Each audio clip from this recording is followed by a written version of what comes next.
Halo anak-anak, kita berjumpa lagi dengan Teacher Ana.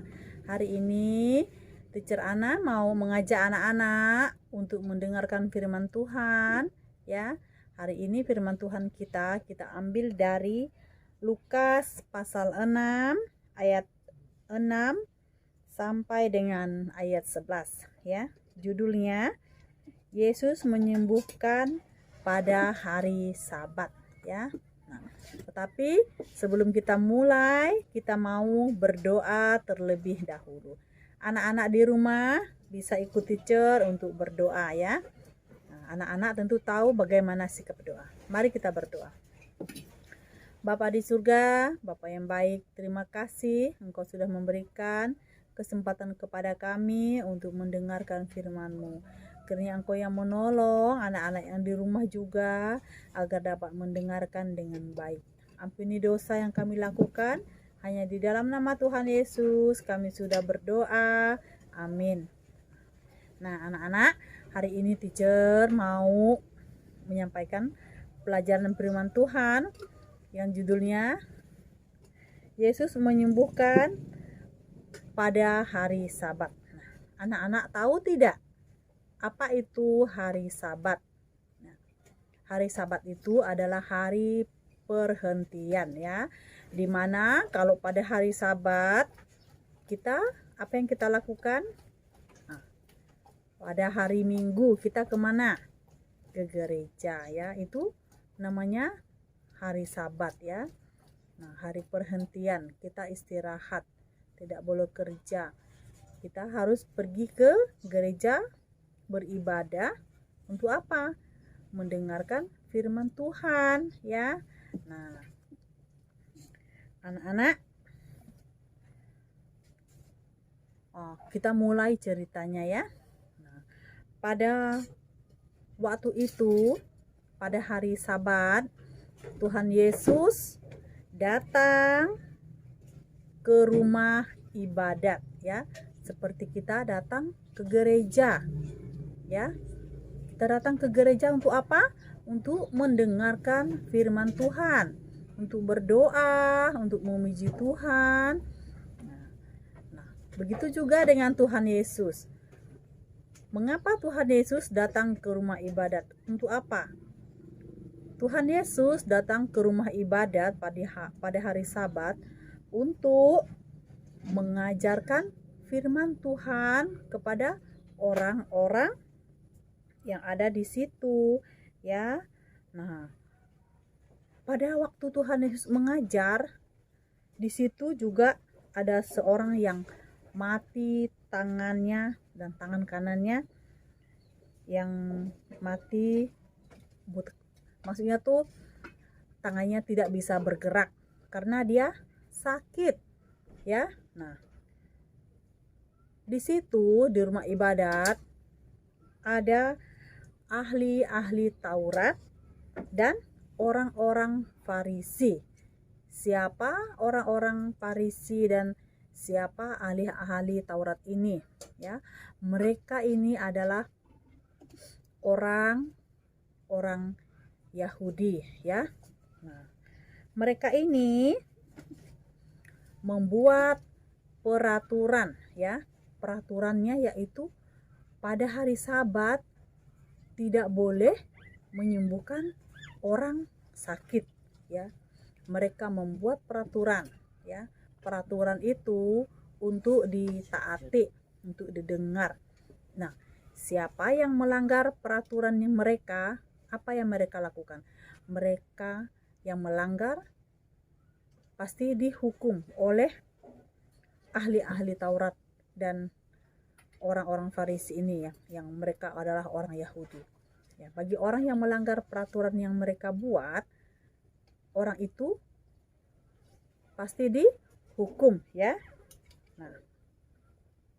Nah, pada waktu Tuhan Yesus ke rumah ibadat untuk mengajar firman Tuhan, ahli-ahli Taurat dan orang-orang Farisi ini mereka mengamati Yesus, ya.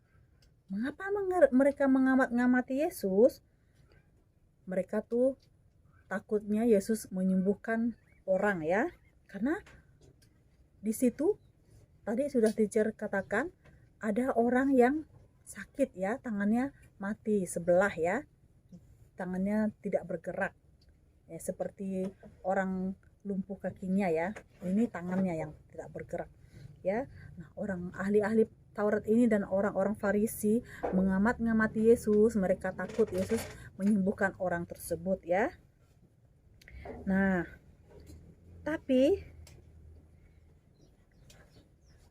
walaupun orang-orang Farisi ini dan ahli-ahli Taurat tidak ngomong secara langsung, tetapi Tuhan Yesus tahu ya. Tuhan Yesus tahu apa yang sedang mereka pikirkan. Loh, kok Tuhan Yesus bisa tahu ya? Karena Tuhan Yesus adalah Allah yang Maha Kuasa. Dia Maha tahu, Dia Maha hadir, Dia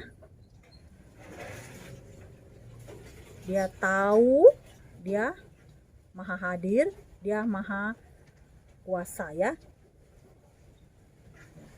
Dia tahu apa yang orang pikirkan, walaupun orang itu tidak mengucapkan. Seperti kita juga, kalau kita sudah percaya kepada Tuhan Yesus, nah, apa yang kita lakukan, apa yang kita pikirkan ya, Tuhan tahu semua ya. Walaupun kita tidak bisa melihat Tuhan Yesus, tapi Tuhan tahu apa yang kita lakukan. Nah, karena itu kita kalau sudah percaya Tuhan Yesus, kita harus sungguh-sungguh ya. Nah, mulut kita gunakan yang baik ya, untuk memuji Tuhan ya, untuk membaca firman Tuhan ya. Nah, begitu juga dengan orang-orang Farisi ini dan ahli-ahli Taurat, mereka memikirkan yang tidak bagus. Mereka takut Tuhan Yesus menyembuhkan orang pada hari Sabat, tapi Tuhan tahu apa yang mereka pikirkan ya. Nah, lalu Tuhan Yesus meminta agar orang yang sakit tadi ya, Tuhan Yesus meminta orang yang sakit tadi bangun dan berdiri ya. Nah, lalu orang yang sakit tadi melakukan apa yang Tuhan Yesus perintahkan. Dia bangun dan dia berdiri di tengah ya. Nah, dan Tuhan Yesus juga berkata ya kepada orang-orang Farisi dan ahli-ahli Taurat ya, begini kata Tuhan Yesus, manakah yang diperbolehkan pada hari Sabat ya, berbuat baik atau berbuat jahat, nah, menyelamatkan nyawa orang atau membinasakannya. Nah, kalau menurut Tuhan Yesus, yang terbaik adalah menyelamatkan orang ya, walaupun sudah ada peraturan ya. Nah, begitu juga dengan kita ya. Kalau ada orang yang membutuhkan pertolongan, apa yang kita lakukan? Pasti kita harus menolong ya. Kita tidak boleh tutup mata, kita tidak boleh pilih-pilih kalau mau menolong orang ya. Nah, sesudah itu ia memandang ke sekeliling kepada mereka semua ya. Lalu Tuhan Yesus berkata kepada orang sakit tadi ya. Tuhan Yesus mengatakan, ulurkanlah tanganmu. Lalu orang itu berbuat seperti yang Tuhan Yesus perintahkan kepada dia ya. Nah, apa yang terjadi anak-anak? Orang yang lumpuh tangannya tadi, orang yang sakit tangannya tadi, yang mati sebelah, yang tangannya mati, akhirnya dia disembuhkan oleh Tuhan Yesus ya. Karena orang ini juga yakin Tuhan Yesus bisa menyembuhkan dia ya. Begitu juga dengan kita ya anak-anak.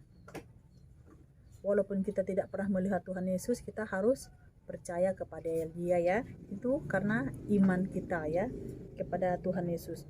Kita bisa membaca firman Tuhan, kita rajin berdoa ya. Pasti Tuhan Yesus akan menolong kita ya. Nah, apa yang terjadi? Orang-orang melihat orang yang mati tangannya sebelah tadi bisa disembuhkan oleh Tuhan Yesus. Maka orang-orang Farisi dan ahli-ahli Taurat, mereka marah ya. Lalu mereka berunding untuk apa yang harus dilakukan terhadap Tuhan Yesus ya. Tentunya mereka pasti mau menghukum Tuhan Yesus, karena bagi mereka Tuhan Yesus sudah melanggar peraturan yang mereka buat ya. Nah, boleh tidak kita melanggar peraturan yang misalkan yang sudah dibuat? Tentunya boleh kalau itu untuk kebaikan ya. Seperti Tuhan Yesus juga sudah menolong orang, Dia tidak peduli dengan peraturan yang ada, karena itu untuk kebaikan ya. Anak-anakku, pelajaran kita hari ini cukup sampai di sini. Mudah-mudahan anak-anak yang di rumah bisa mengerti ya. Nah, tetaplah berbuat baik. Kalau berbuat baik, kita tidak boleh pandang bulu ya. Kita tidak boleh pandang, oh kamu orang apa, kamu suku apa, agama apa. Tidak boleh begitu ya. Kita harus menolong kalau orang itu dalam kesusahan ya. Nah, sebelum kita berakhir, kita mau berdoa terlebih dahulu ya. Mari kita berdoa. Bapa di surga, terima kasih untuk firman-Mu. Kiranya Engkau yang menolong anak-anak yang di rumah agar selalu menjadi anak yang baik, taat kepada Tuhan, dan berikanlah kesehatan kepada mereka supaya mereka dapat belajar dengan baik. Ampuni dosa kami yang kami lakukan. Hanya di dalam nama Tuhan Yesus kami sudah berdoa.